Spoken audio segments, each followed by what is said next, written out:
Hello and good afternoon, everyone. Thank you for joining us for today's webinar, Classroom Design for Active Learning. A few housekeeping items as we get started. Everyone is in listen-only mode to prevent disruption from background noise. And if you have any technical issues during the webinar, don't hesitate to send a message to us in the question box at any point. And with that, I'll turn it over to Gabriella to get us started.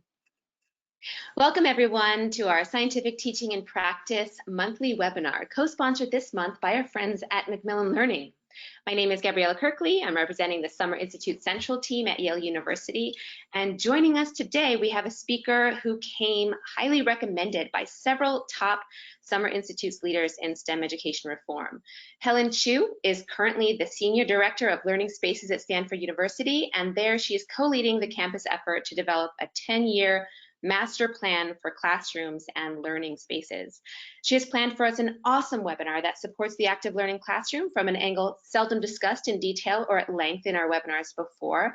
Today, she plans to answer the question, how does furniture placement, classroom environment, and the arrangement of people and groups in a class facilitate active learning? Helen and her team at Stanford manage nearly 190 university classrooms and computer clusters, the Digital Learning Lab, the Tech Desk, and Makerspace. An alumna of the Summer Institute herself, she is passionate about science education and dedicated to advancing access, equity, and inclusion. Through her work, she supports evidence-based and inclusive teaching practices. She leverages time, space, and technology to help faculty make a positive impact on the future of education through the thoughtful integration of technology and design of learning spaces. Having seen her presentation once before, I can proudly endorse and present Helen Chu. So good to have you with us today, Helen. Thank you so much, Gabriella, and thank you to Macmillan and to the Summer Institutes for inviting me to join you today. This is the Mobile Summer Institute that I participated in. That was 2015, and I am so honored to be speaking with you today because I'm quite an admirer of the work that our Summer Institutes, our dedicated faculty and administrators who participate in these programs do. You do truly important work in preparing the next generations of STEM professionals, and it's my honor to support you. Now, my very dedicated colleague and dear friend, Ellie Vandergrift, has been facilitating both regional institutes and mobile science institutes for quite some time at the University of Oregon, where I worked for over a decade until this past fall. So a lot of the photos you'll see today are from my tenure there. I served as the Associate Dean of Libraries and also the Chief Academic Technology Officer for the campus. I led Classroom Technology Group, served on IT governance, and Classroom Committee, ran the LMS, and provided faculty development and technology support.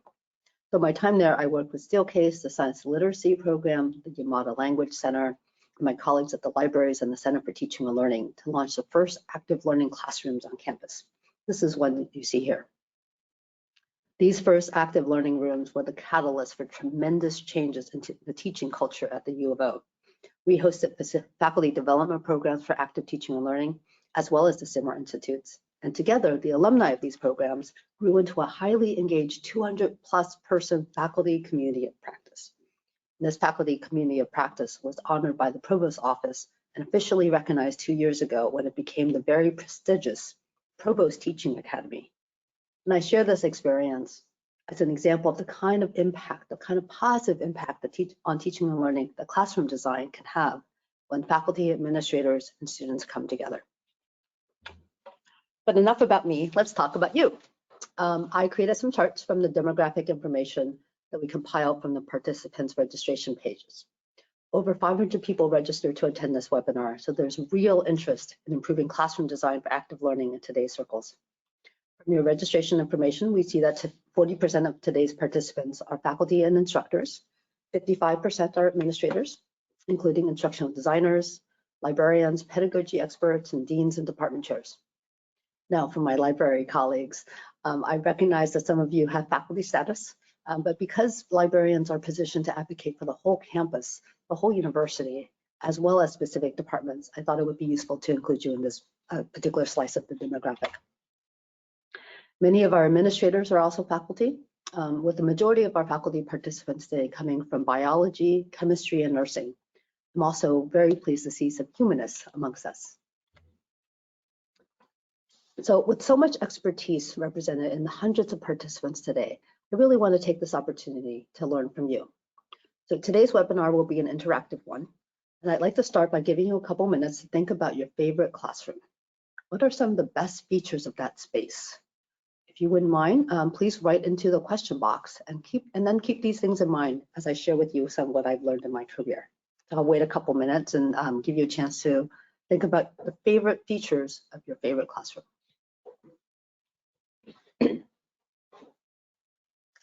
I'm seeing long instead of deep, accessibility and flexibility, smart boards. Let's see what else we've got here.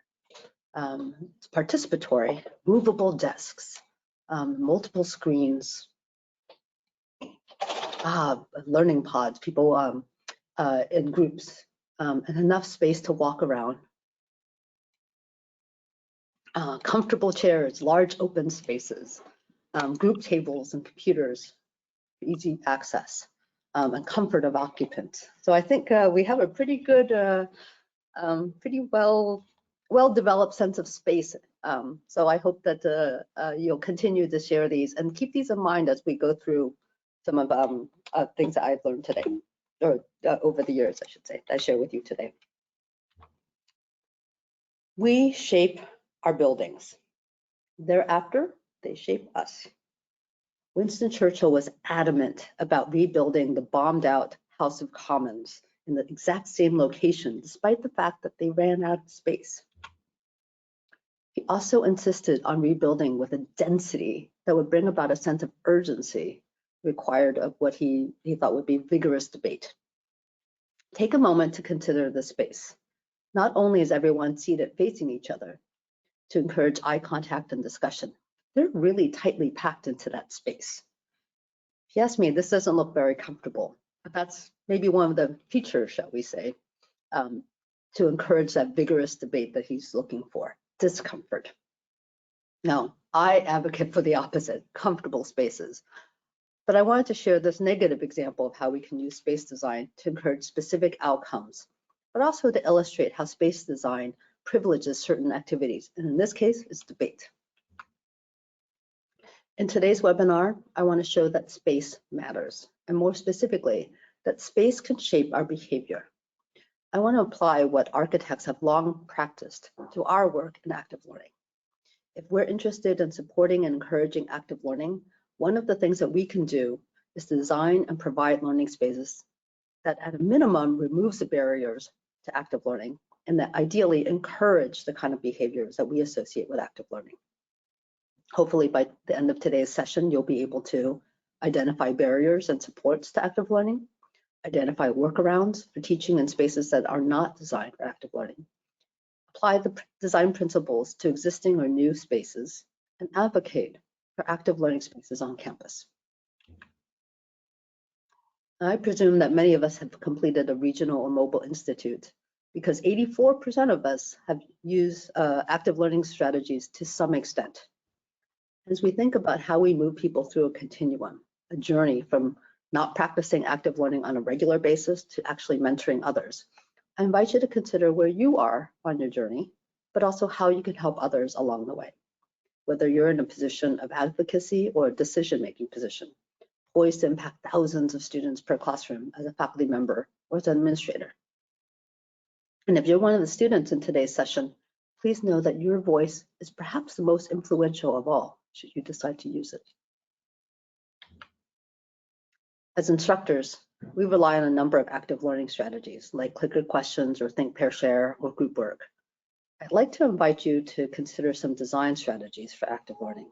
As the people who use our classrooms, our students, our faculty, our pedagogy experts, our librarians, and administration, we can apply these design strategies to our own active learning spaces and instructional design. We'll go through these one by one. So the first one is use the space you have. 60% of today's participants indicate that you have access to an active learning space. Probably something more like the classrooms on the left. But I didn't ask a more nuanced question. How often do you teach in active learning spaces? Is it for all your classes, or is it just one or two? If so, which ones? Is it the smaller ones, or do you also do it in the large lecture halls? Many of us understand that it's possible to employ active learning strategies no matter what kind of classroom you're assigned to, including the classrooms on the right. But in those large lecture halls, it's a little bit harder, isn't it? So let's take a poll. What kind of behavior do you think this space encourages? All right, I'm going to launch the poll. And once again, the question is, what kind of behavior was this space built for? Select one or more of the following: lecture, movie viewing, group work, instructor performance, or student performance. So I'll go ahead and give you about 30 seconds to add your answers. And I think with this one, you can add more, you can choose one or two answers, as many as you want.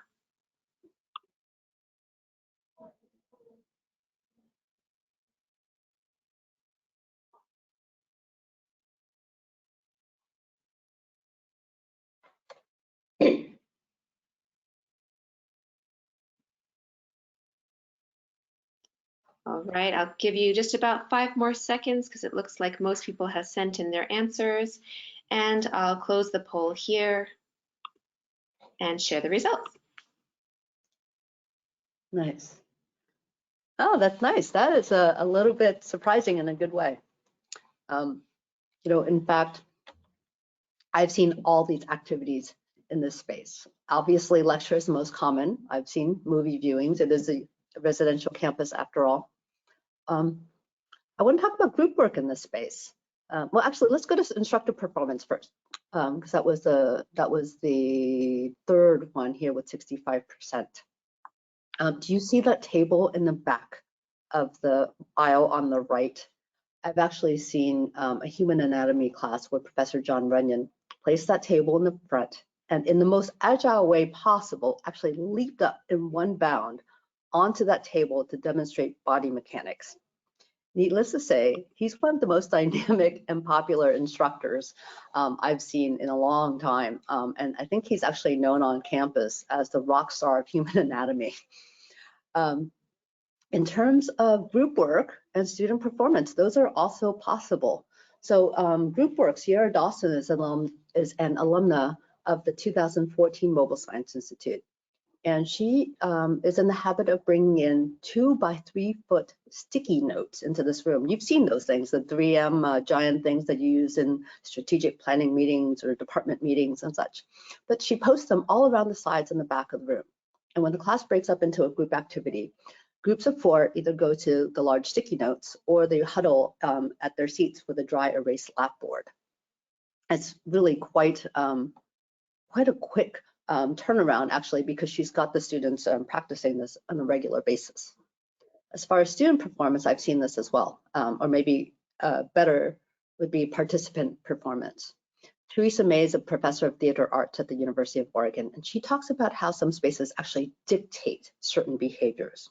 And so we brought her in to conduct a session during a faculty development institute on active teaching and learning. And she led us through a number of exercises where we experienced the sensory inputs of the space, that is, the sound, the smell, the sightlines, the fabric of the seats, and the relative comfort, or lack thereof, of the seating. And then she broke us into groups and handed us an excerpt of a play. Our groups were asked to really consider how to use the space in novel ways, and we were asked to stage the trial of Antigone. So one group in particular lined the chorus up and down the aisle, and Antigone was at the bottom and the judge was at the top. And as Antigone moved into her monologue, she began ascending the stairs while the judge descended literally from their authoritative position at the top. This was a really striking and memorable demonstration of how, through creative course design, you and your students can really transgress the space in the classroom you have. So I hope those are kind of inspiring and interesting creative examples of how to use a different auditorium space a little bit differently. I'd love for you to think about how else you might transgress that space. This space is telling us that we should face forward as students and just watch what the sage on stage is telling us. How would you transgress that space? If you wouldn't mind writing into the question box, I'll share a couple of those answers.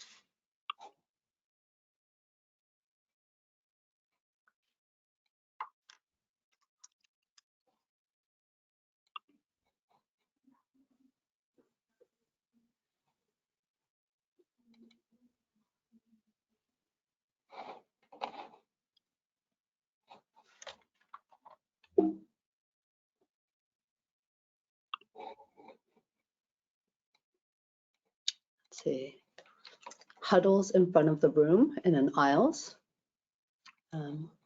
forming tables surrounded by chairs. Nice.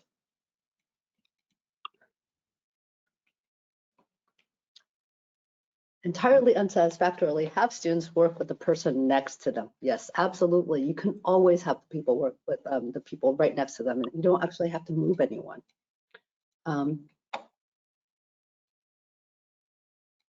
Lots of wall space. Yes, there's a lot of wall space in that room.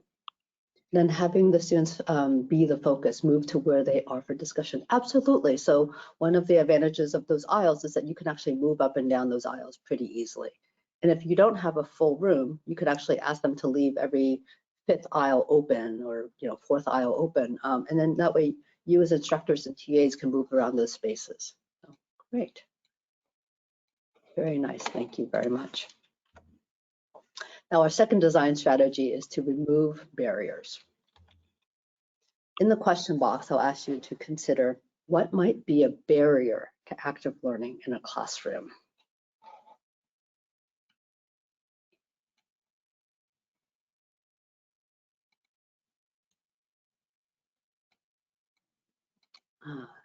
Poor acoustics,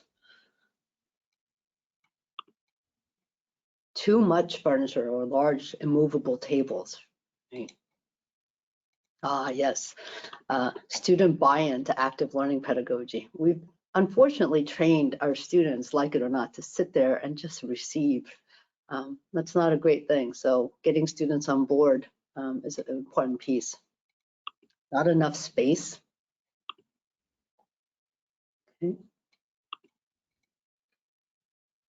Unclear instructions, unable to engage with other students. Let's see what else we have. Only one screen or fixed auditorium style seating. So fixed seating is coming up quite a bit. Oh, thank you very much. Oh yes, immobilized seating, not enough space. So not enlisting students to creatively problem solve the space barriers, and huge lecture classes with just one instructor. These are absolutely barriers that we see all the time. Then the ones that drive me absolutely bonkers are immovable seating, the writing surfaces that are too small or too high for people to reach or to be able to see, instructors that are up on the stage, which means that you have to literally jump down or crawl downstairs to be able to walk and circulate around the room and get close enough to your students. Not enough space for student-to-student sharing. The walls are not writable, and that there's no aisle access from the sides of the classroom. Ever been in one of those classrooms? Oh, yes. Like this, right? So this room I thought was fabulous because it actually incorporates all the things that drive me crazy about this room. So there's your negative example. Right? How many of us have rooms like this? Now here's a better example. This is actually a low-tech example at a nearby university. I think this is Santa Clara. It's a great active learning classroom, and it shows that you don't have to spend a lot of money to make the room work. Now, there's sufficient space and universal height tables that make each space a potential ADA space. Sometimes we like to get fancy with bar height tables and stools, but really they present as barriers or reminders for people in wheelchairs that they can't participate in the same way, in the same ease that others can. There's not a lot of technology that requires boot up time or fiddling around with dongles and things.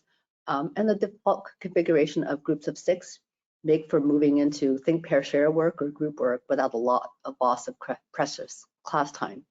I always have a preference for even numbers because you could do a group of 3, a group of 4, or think, pair, share.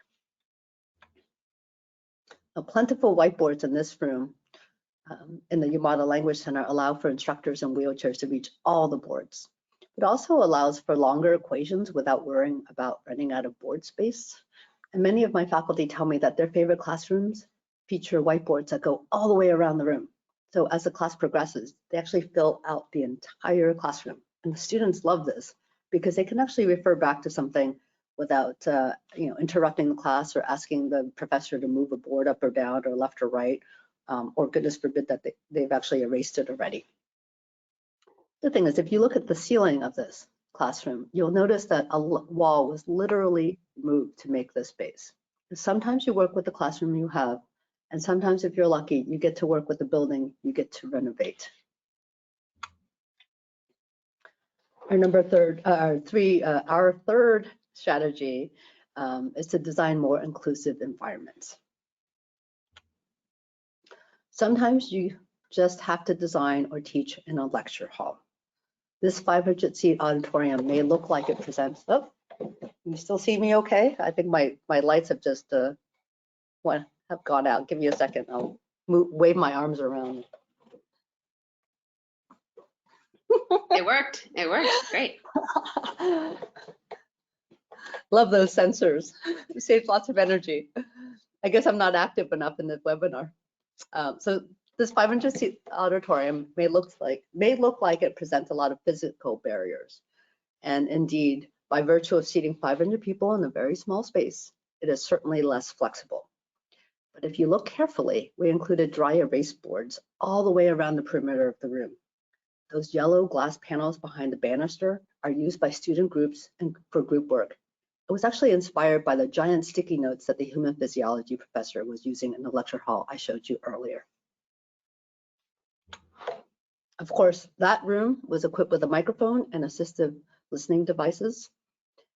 20% of American adults aged 12 and older have hearing loss in at least one ear.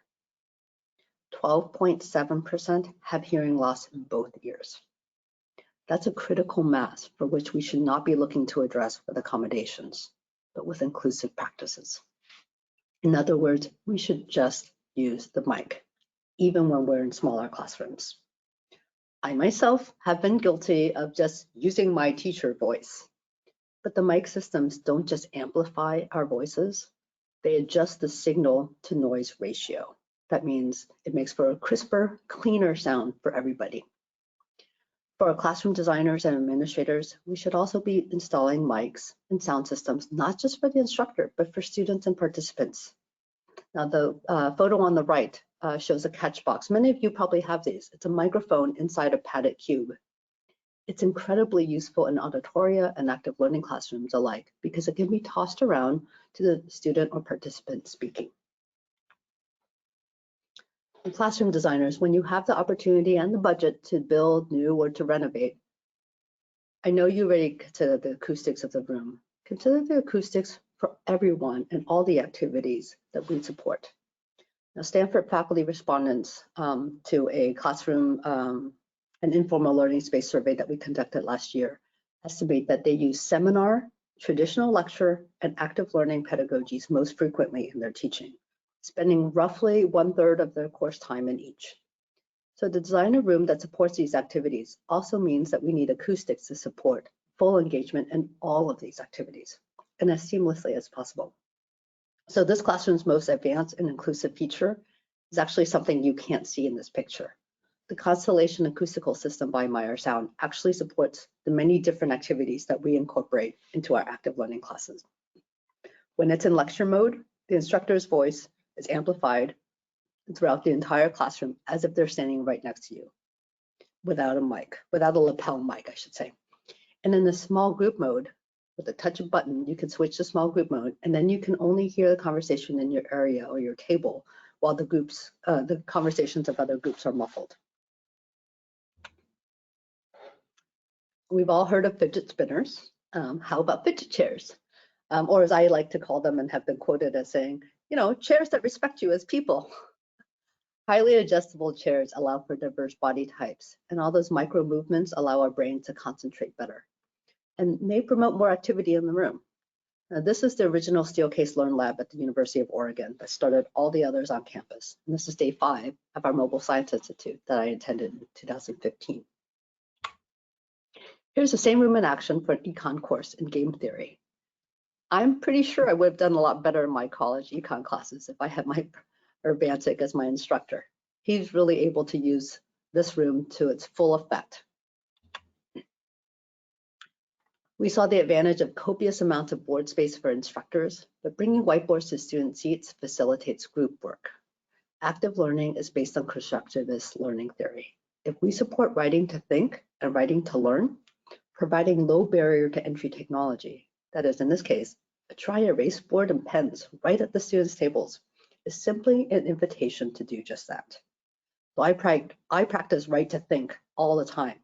And unfortunately, I like doing that on my computer because I can type faster than I can handwrite, and I organize my work digitally on cloud-based systems. That allows me to carry it everywhere without carrying stacks of papers. And that's pretty important because physically, I just can't carry all that weight all the time.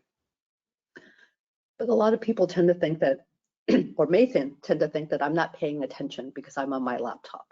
Right? So I have a hypothesis that boards like this can be useful for slow processors, for people who prefer to write to think like I do, or others who might need a, shall we say, socially acceptable way to externally process, but without interrupting the group. Our fourth design strategy is to foster a sense of belonging. Many of you are probably familiar with the study from the University of Washington.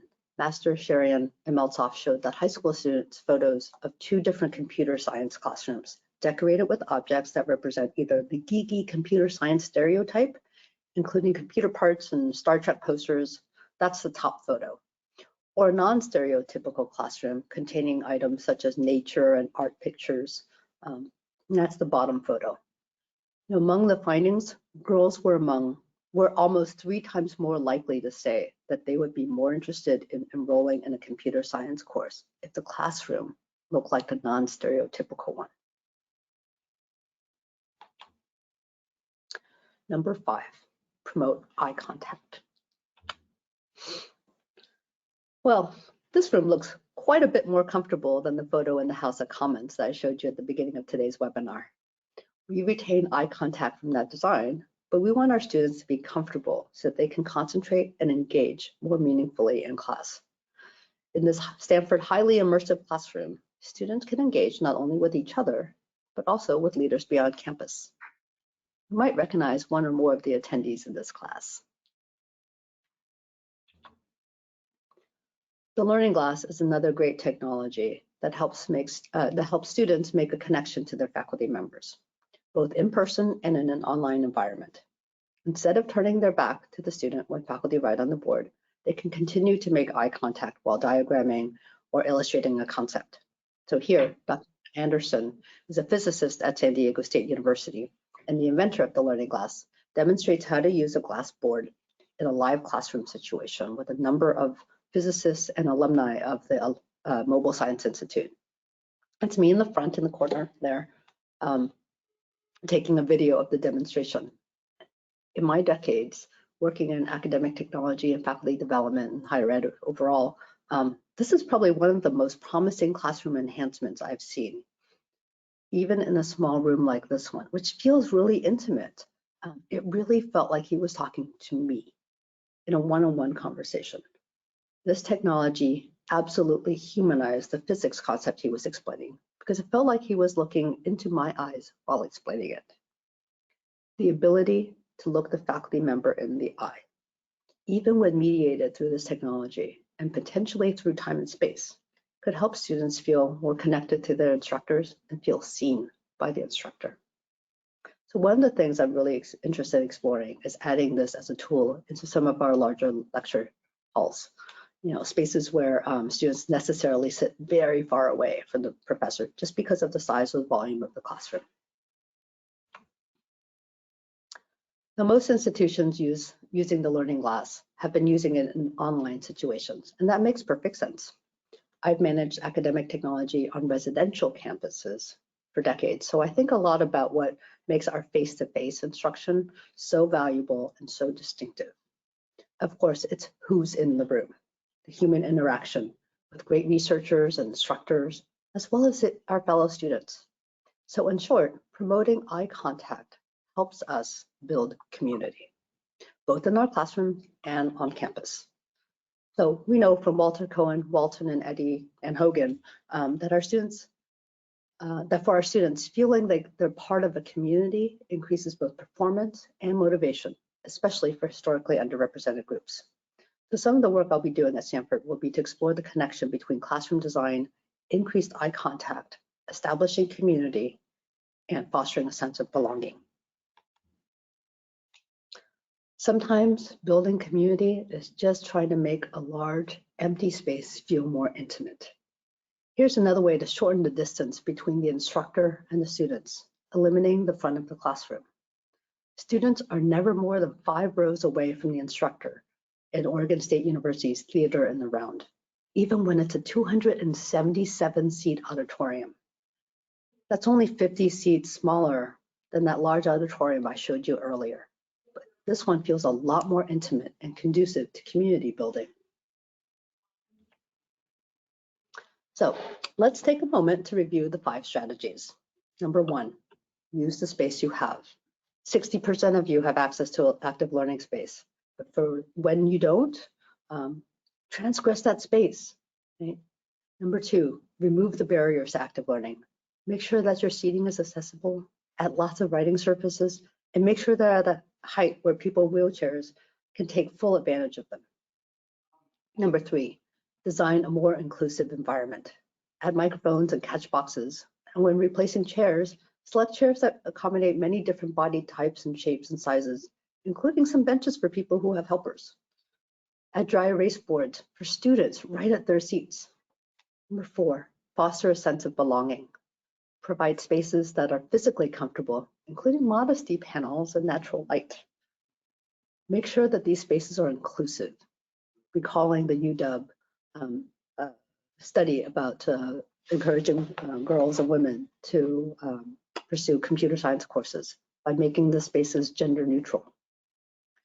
Number 5, promote eye contact and grow a learning community using learning glass, group seating, however you can to increase human interaction. Now, we're going to spend a couple minutes on another activity. This is the photo you've seen, a couple photos you've seen before. Keeping in mind the design principles we just talked about, what are some of the things that you could do if you were assigned to teach in this classroom? Please do write in that question and answer box.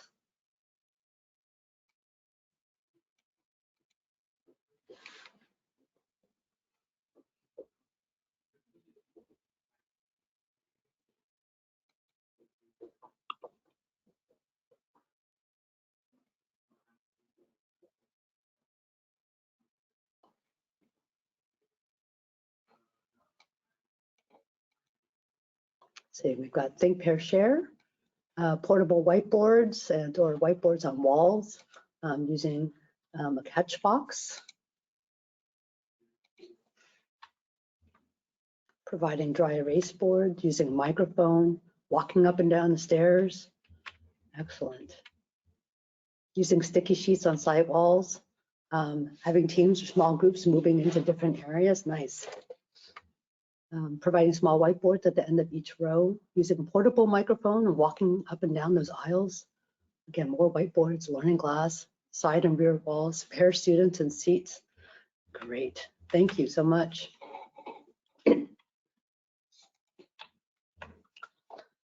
So let's start talking about some workarounds. I think you've got a couple already. Here's one. Contact your media services department and insist on a microphone, even when you're in a smaller space. And while you're there, you can ask for a catch box. It's not that expensive, and there's a portable version that doesn't actually require any permanent installation. If you're a department head or a classroom designer, and your classroom designer or media services staff can't buy them, offer to buy one for your department and share it. It's just a few $100s. If you're an instructor, include a dry erase lap board and markers in your required course materials. They're about $2 each. Get your department to purchase giant sticky notes and ask your teaching assistant to post them on the wall at the beginning of class. Use a recording feature in your learning management system or a free web-based tool to record some explanatory videos. Be careful to look into the camera periodically to make eye contact. You don't have to do it constantly, but every few minutes absolutely makes a difference. You could also add some default seating configurations to your syllabus, explaining that at any given point during class, they'll need to move quickly into an activity using the stated configuration. Know that the first time it may not go so well, so practice on day one, maybe a couple of times that first couple of weeks, and then set some expectations for how long this should take. Now, this is absolutely a workaround because it privileges those who are physically able to move around, but it is a workaround. And we'll talk about advocacy in a moment. Many of you have come up with workarounds. If you have some ideas that you'd like to share, please do write those into the question box and I will share those out.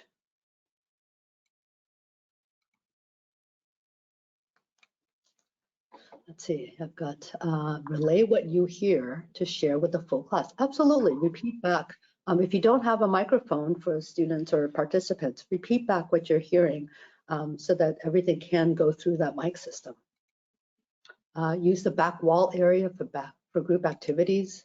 Make students stand up, walk around, change seats, introduce themselves to each other. Great, it's a great way to get some activity in the room, but also to encourage some community. Here we go with the lights again. Excuse me.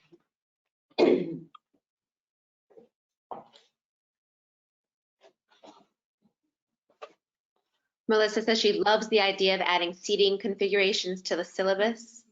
Amy is saying that she'd like to ask open-ended questions using a personal response application like Peer Deck, Top Hat. Some good suggestions. And how about using group representatives to share out ideas? Nice one. Yes, that's a great idea. One of the ways that we talk about is assigning reporter and recorder roles. So that is a wonderful way. Thank you. What do you think about Jan Taylor's? She said that she likes to line students up facing each other using a speed dating style of sharing. That's interesting. Oh, that's nice. That's really nice. Thank you very much, Jan. So the third and final and shortest part of today's webinar is actually about advocating for active learning environments. There are lots of ways to advocate for learning spaces. If you're a student, you have a lot more influence than you might think you do. You could ask your professor to use the microphone because it just gets loud in the room. If you're doing a lot of group work, you could lead by example and use small or giant stickers to lead a group activity. Faculty, you have potentially the most influential voice. You can invite classroom designers, department chairs, and deans to come in and observe your teaching. And then, armed with the design principles that we talked about today, explain what you're trying to do, how it supports the course's learning outcomes, and point out some of the barriers in the classroom. Ask them, invite them to come and help you think of new solutions or workarounds. For example, if you do a lot of group work with tiny sticky notes, invite them to observe your course one day. Then ask how they might help you get larger whiteboards for the students to present their work so that it's visible. A lot of the classroom improvements that I've been able to accomplish are the result of many faculty inviting me into their classrooms and generously sharing with me what they were trying to do. And as a result, we were able to scale out the improvements to help so many more faculty. If you're a space planner or an academic technologist, ask and listen. Just ask your faculty members what their favorite or least favorite classrooms are and why. You're going to get an earful. But take that feedback and coordinate with their campus partners to make some changes. Stanford's doing this at a campus level. We've been charged by the provost to write and implement a 10-year master plan for classrooms and informal learning spaces. We're working with administrative units, schools, departments, and faculty to conduct a campus-wide survey. We're doing a utilization study on scheduling, visiting classrooms, and hosting focus groups and one-on-one conversations. As you can see on my timeline, I am dangerously close to having to turn in that final report. But whether or not your provost has charged you with a major classroom project, you can still coordinate with your peers. Different decisions are made when you look at the whole campus instead of by department or by school. And that's much more efficient, which our administration and leadership require, but also a lot more effective when we consider the holistic instructor and student user experience. Who will you talk to or listen to about how the classroom is being used today and how it can better support teaching and learning? Which design principles are already being used and which ones would you like to add or advocate for? For those of you who are already implementing active learning, we've discussed some design principles today. If you're a faculty member, I invite you to think about who you can talk to about learning spaces. Is there a classroom committee, a classroom designer? If you don't know, you could start with the Center for Teaching and Learning, the head of academic technology, the head of media services, a sympathetic librarian who's well connected. If you're an administrator, consider working with the registrar, the Center for Teaching and Learning, media services, and your governance group to create a vehicle for faculty and students to provide meaningful, regular input into classroom design. Today, we've had an opportunity to identify barriers and supports to active learning, identify workarounds for teaching in spaces that are not designed for active learning, apply the design principles to existing or new learning spaces, and consider how to advocate for active learning spaces on your campus. Hopefully you can see these in your own classrooms and advocate for the kinds of spaces your students would benefit from. As we know, we can and should practice active teaching and learning strategies in all our teaching, whether or not we're in the space designed for it. You'll remember that the 3 pillars of scientific teaching are active learning, assessment, and inclusivity. These spaces give us the opportunity to do formative assessment, but also create spaces for active learning that improves the inclusivity of these classrooms as well.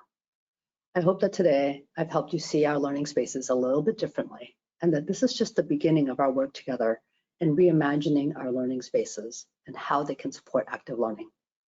These slides will be available online, including a bibliography, but I'll end today by drawing your attention to a new article that was just published Friday by my colleague, Rich Holton. In it, he talks about designing learning spaces that provide physiological, cognitive, and cultural inclusion. What a wonderful way to consider whether and how our spaces support and shape the kind of behaviors we wish to see in our classrooms and foster the kind of learning communities that we want to build on our campuses. So with that, I'm happy to take questions in the question box. Actually, we already have a question lined up and ready, waiting for you, Helen. Okay. Wonderful. This has to do with the very last section we were talking about. Kairos asks, what about issues of visibility when students are facing backwards to those whiteboards on the walls? How do we accommodate those students in that situation? Great. Oh, wonderful. Thank you so much for that question. I am a huge proponent of multiple projection surfaces, whiteboards or writing surfaces that wrap all the way around. Every wall can and should be used. Our vertical spaces, particularly those of us who live in urban spaces, understand the value of vertical space, right? And in terms of having your back to wall, well, once you start moving away from a front of the classroom kind of activity and space, spaces that dictate front of the classroom and an audience, and move to a space where maybe the instructor stands in the middle, such as that theater and round, or some of the active learning classrooms where there might be 2 different instructor spaces, but the faculty member is invited to move around. If you have projection spaces on more than one wall, writing surfaces on more than one wall, and chairs that actually swivel and move and facilitate that kind of movement, then the writing spaces, the content is in front of you, it's behind you, it's to your side, and you're invited to actually participate in all of that space, use all of that space, not just the 5 square feet that your seat is assigned to.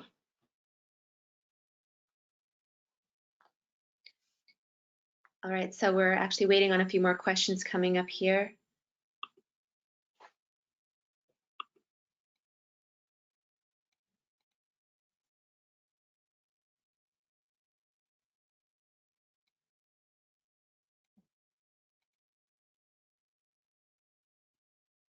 So one is asking, I've never been in a theater in the round. How does it work?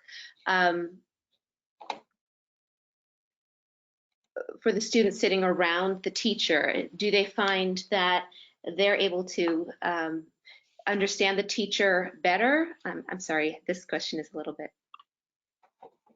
maybe I should come back to it. Let's see if I can go back to that photo.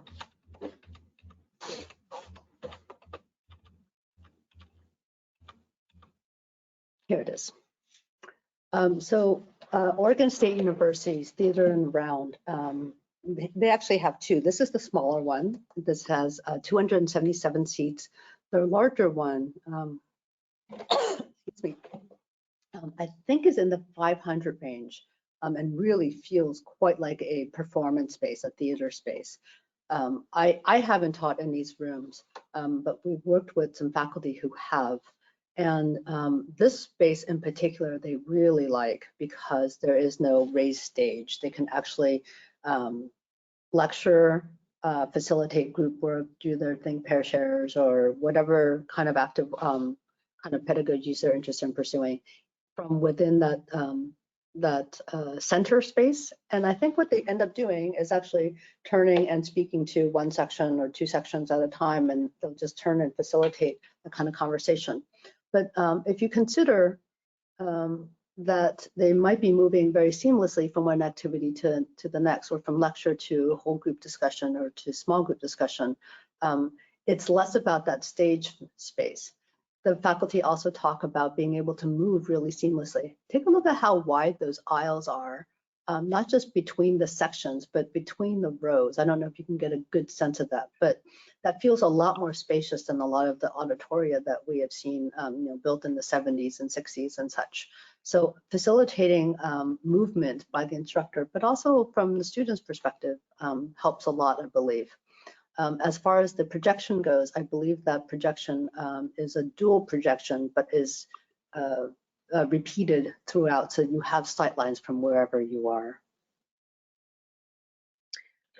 Okay, great. We have another question from Stephen. It says, if you are building a new building and the university chooses the architectural firm, who or what expertise do we advocate for? A classroom design consultant, perhaps? I think that you probably need a number of people in that in that process. So an architect who's done space design before.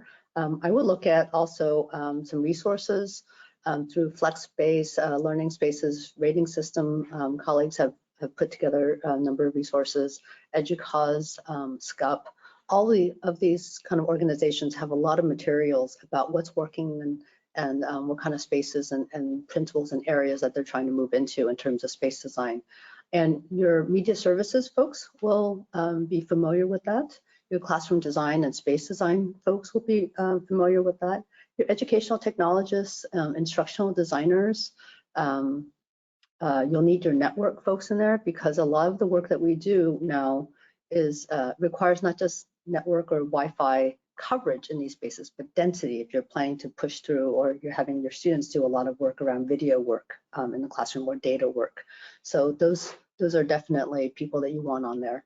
And of course you want faculty on those spaces. If you have a classroom committee of some sort, that would be really great, because you'd like to have people like the registrar, Center for Teaching and Learning, educational technology, faculty, some students in that space, and some disciplinary expertise as well. So the way that we teach in humanities is going to be a little bit different than the way we teach in social sciences or STEM or professional schools.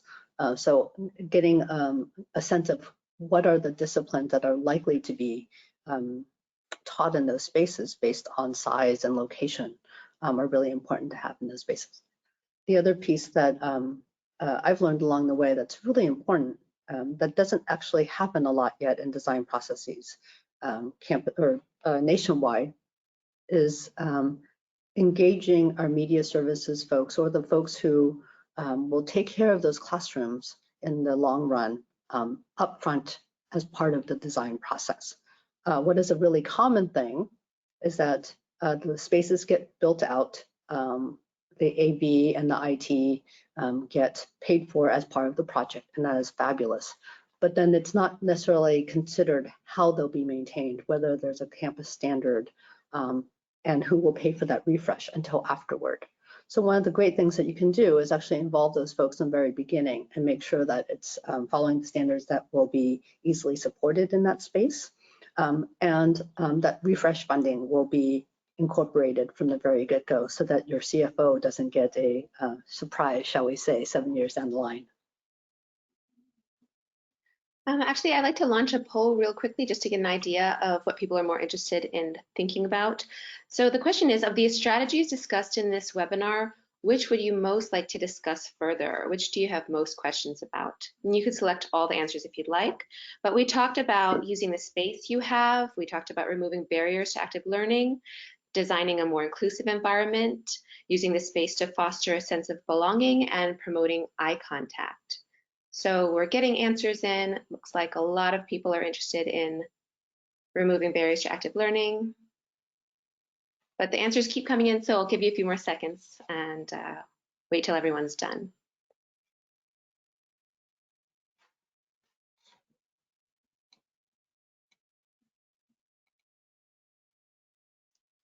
All right, I'll give you 5 more seconds and I'll close the poll to share results.